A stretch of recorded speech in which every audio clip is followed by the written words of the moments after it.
Hi everyone, welcome to the Snow Centre. My name's Annie. I hope you enjoyed the bus trip from the airport. We've certainly got plenty of snow today. Well, you've come to New Zealand's premier snow and ski centre, and we've a whole load of activities for you during your week here. Most visitors come here for the cross-country skiing, where you're on fairly flat ground for most of the time, rather than going down steep mountainsides. There are marked trails, but you can also leave these and go off on your own, and that's an experience not to be missed. You can go at your own speed. It's great aerobic exercise if you really push yourself. Or, if you prefer, you can just glide gently along and enjoy the beautiful scenery. This afternoon, you'll be going on a dog sled trip.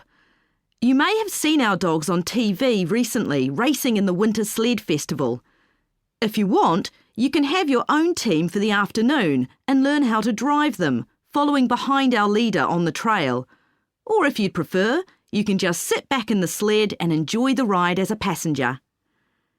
At the weekend, we have the team relay event, and you're all welcome to join in. We have a local school coming along, and a lot of the teachers are taking part too. Participation rather than winning is the main focus, and there's a medal for everyone who takes part. Participants are in teams of 2 to 4, and each team must complete 4 laps of the course.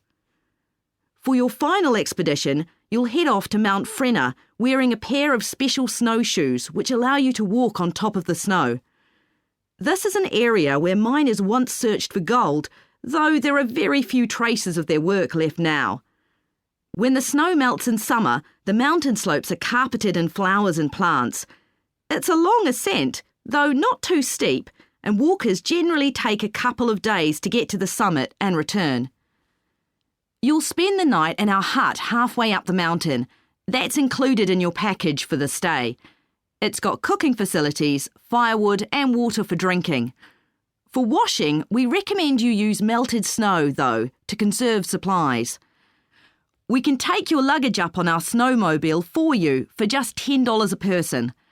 The hut has cooking facilities, so you can make a hot meal in the evening and morning, but you need to take your own food. The weather on Mount Frenna can be very stormy. In that case, stay in the hut. Generally, the storms don't last long. Don't stress about getting back here to the centre in time to catch the airport bus. They'll probably not be running anyway.